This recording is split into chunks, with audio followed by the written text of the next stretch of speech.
Good morning to all. Simplify everything. இன்னைக்கு நம்ம பார்க்க போகிறது trending course 2026 part 2 artificial intelligence.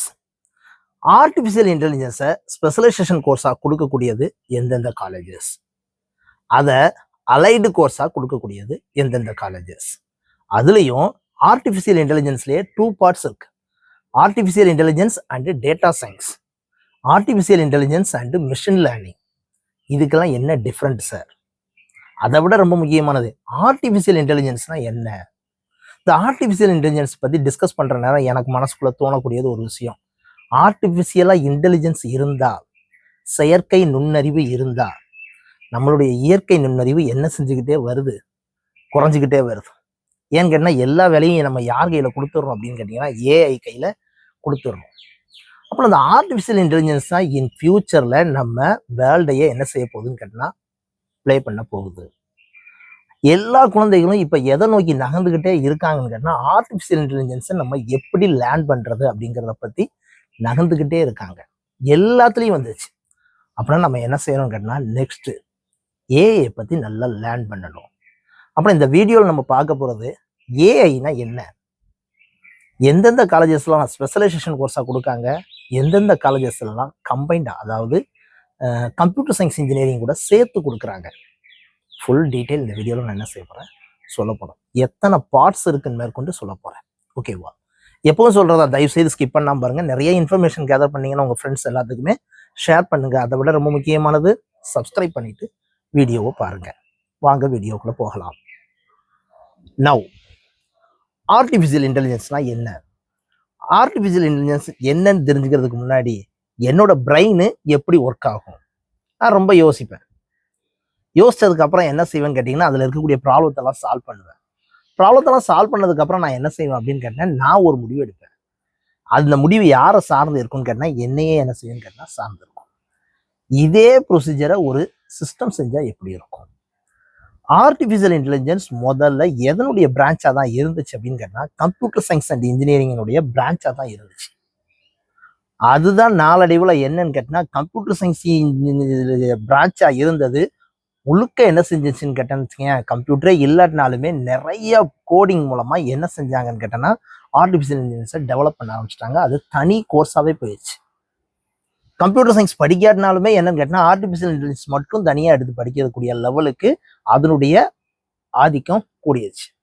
அப்புறம் என்ன, நான் ஒரு டாஸ்க்கு கொடுப்பேன், அது என்ன செய்யும் அப்படின்னு கேட்டிங்கன்னா ப்ராப்ளம் சால்வ் பண்ணும். ப்ராப்ளம் சால்வ் பண்ணதுக்கப்புறம் என்ன செய்யும் அப்படின்னு கேட்டால் அது ஒரு டிசிஷன் எடுக்கும். அது ஒரு டிசிஷன் எடுக்கிறது எப்படி இருக்குன்னு கேட்டால் முழுக்க முழுக்க இண்டிபெண்ட்டாக அதுவே யோசிச்சு எடுக்கும். நம்ம எதுவுமே கொடுக்க வேண்டியது இல்லை. நம்ம டாஸ்க் மட்டும்தான் கொடுப்போம். ப்ராப்ளம் சால்விங் அதான் பண்ணும், டிசிஷனும் அதான் எடுக்கும், அதுவும் இண்டிபெண்ட்டாக இருக்கும்.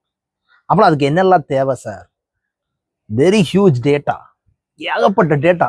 எல்லா டேட்டாவையும் நான் ஒரு டாஸ்க் கொடுக்கேன், இது நடந்தா இது நடக்குமா அப்படின்னு கேட்டோம்னா இது நடந்துச்சுன்னா என்னென்னலாம் நடக்குங்கிற டேட்டாவை யார் ஆல்ரெடி அப்லோட் பண்ணி வச்சிருப்பாங்கன்னு கேட்டிங்கன்னா அந்த எக்ஸ்பர்ட்ஸ் அப்லோட் பண்ணி வச்சிருப்பாங்க. அப்படின்னா அது கையில் என்னென்னலாம் இருக்குன்னு கேட்டிங்கன்னா ஏகப்பட்ட டேட்டாஸ் இருக்கும். அந்த டேட்டாஸ் எல்லாத்தையும் வச்சுக்கிட்டு அது என்ன செய்யும் அப்படின்னு கேட்டால் ஒரு அனலைசிஸ் பண்ணும் ஃப்ராக்ஷன் ஆஃப் செகண்ட்ல. அது ஒரு அல்காரிதம் ப்ரோக்ராமே என்ன செஞ்சிருப்பாங்கன்னா செட் பண்ணி வச்சிருப்பாங்க. அதை கம்ப்ளீட்டாக அனலைசிஸ் பண்ணிட்டு என்ன செய்யும்னு கேட்டால் அது அந்த ப்ராப்ளத்தை சால்வ் பண்ணும். அந்த டேட்டாவை வச்சுக்கிட்டு இந்த ஹியூஜ் டேட்டா அதுக்கு இருக்கும். பவர் ஆஃப் லேர்னிங் அது என்ன செய்யும் அப்படின்னு கேட்டிங்கன்னா எல்லா டேட்டாஸையுமே லேர்ன் பண்ணி வச்சிருக்கும். நம்மளால படிக்க முடியுமா சார்? அது என்ன செய்யும் கேட்டால் கம்ப்ளீட்டாக எல்லாத்தையும் ஸ்டோர் பண்ணி வச்சுருப்பாங்க. அந்த ஸ்டோரேஜில் இருக்கக்கூடிய எல்லா டேட்டாஸையும் அதை என்ன செய்யும் கேட்டால் அனலைசிஸ் பண்ணி தான் ஒரு ப்ராப்ளத்தை என்ன செய்யணும்னா சால்வ் பண்ணும்.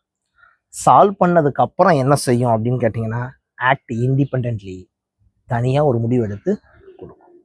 அப்புறம் இதுக்கு எனக்கு ஒரு பெரிய ஒரு ஸ்கில்லு வேணும். என்ன ஸ்கில் அப்படின்னு கேட்டிங்கன்னா மிஷின் லேர்னிங் தெரியணும், டீப் லேர்னிங் தெரியணும்.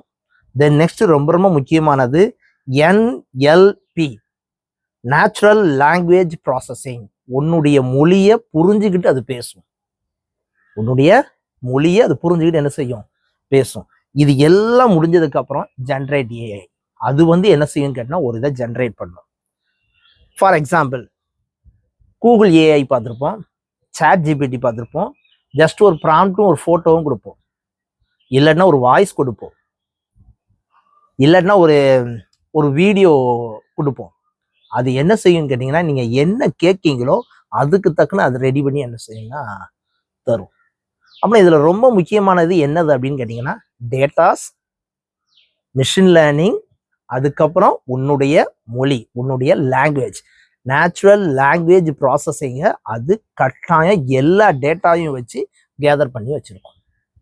இதுதான் என்னது அப்படின்னு கேட்டால் ஆர்டிஃபிஷியல் இன்டெலிஜென்ஸ்னு சொல்லி என்ன செய்கிறாங்கன்னு கேட்டிங்கன்னா சொல்கிறாங்க. சொல்ல போனோம்னா என் மூளை எப்படியெல்லாம் யோசிக்கும் அப்படிங்கிறத நான் 3 டைமென்ஷனில் யோசிப்பேன், 4 டைமென்ஷனில் யோசிப்பேன், 8 டைமென்ஷனில் யோசிப்பேன்.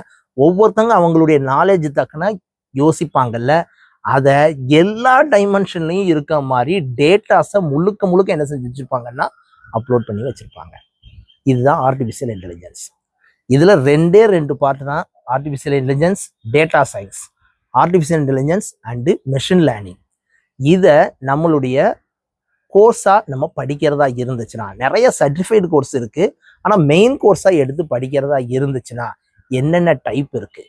நெக்ஸ்ட், நவ் ஆர்டிஃபிஷியல் இன்டெலிஜென்ஸை எத்தனை டைப் ஆஃப் கோர்சஸ் கொடுக்காங்க அப்படின்னு இதை அனலைசிஸ் பண்ணுறது தான் பெரிய ஒரு ஆச்சரியமாக இருந்துச்சு. First, artificial intelligence and data science. இதை செல்ஃப் சப்போர்ட்டா, அதாவது நீங்களே பேமெண்ட் பண்ணி படிக்கிற மாதிரி இருந்துச்சுன்னா, கவர்மெண்ட் எய்டட் இல்லாமல் கம்ப்ளீட்டாக செல்ஃப் ஃபைனான்ஸ் மூலமாக நீங்கள் படிக்கிறதா இருந்துச்சுன்னா 2 காலேஜ் தான். Artificial intelligence and data science specialisation கோர்ஸாக கம்ப்ளீட்டாக 4 இயர்ஸும் இதை மட்டுமே ஏஐ அண்ட் டேட்டா சயின்ஸை மட்டுமே படிக்கக்கூடியது. செல்ஃப் சப்போர்ட்டில் only 2 colleges. 1 MIT Madras institute of technology, 2 CIT Coimbatore institute of technology. அப்புறம் செல்ஃப் சப்போர்ட் இல்லாமல் ஏஐ அண்ட் டேட்டா சயின்ஸ் கொடுக்கக்கூடிய நம்பர் ஆஃப் காலேஜஸ் கிட்டத்தட்ட ஒரு 335 காலேஜ் இருக்குது. இதில் கவர்மெண்ட் காலேஜ் இருக்குது, ப்ரைவேட் காலேஜ் இருக்குது, கவர்மெண்ட் எய்டட் காலேஜஸும் இருக்குது. அதுக்கடுத்து என்னன்னு கேட்டால் artificial intelligence and machine learning. Self support இல்லாமல் மொத்தமே 13 காலேஜஸ் மட்டும்தான் இருக்குது. Artificial intelligence and machine learning specialisation கோர்ஸாக கொடுக்கு. இது முழுக்க என்னது அப்படின்னு கேட்டிங்கன்னா ஏஐ அண்டு மிஷின் லேர்னிங் மட்டும். செல்ஃப் சப்போர்ட் கிடையாது. 13 காலேஜ் இருக்குது.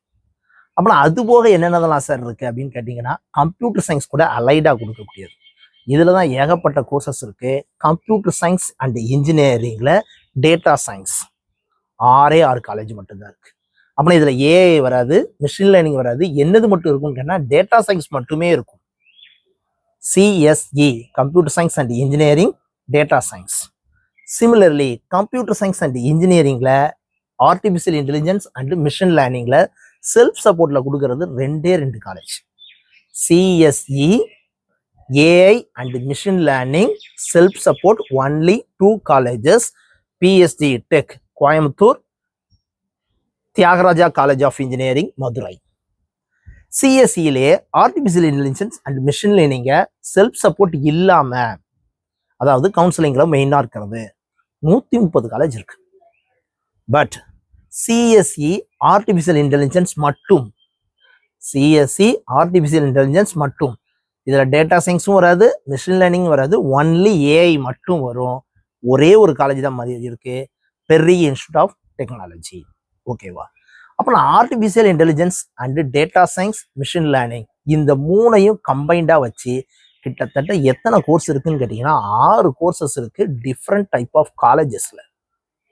இவ்வளவு இருக்குது. அப்புறம் என்ன, நான் ஸ்பெஷலைசேஷன் கோர்ஸ் படிக்கிறேன்னா இல்லை கம்ப்யூட்டர் சயின்ஸ் அண்ட் இன்ஜினியரிங்கை சேர்ந்து எடுக்கிறேன்னா, ஆர்டிஃபிஷியல் இன்டெலிஜென்ஸ் டேட்டா சயின்ஸ் எடுக்கணும், ஆர்டிஃபிஷியல் இன்டெலிஜென்ஸ் மிஷின் லேர்னிங் எடுக்கணும்.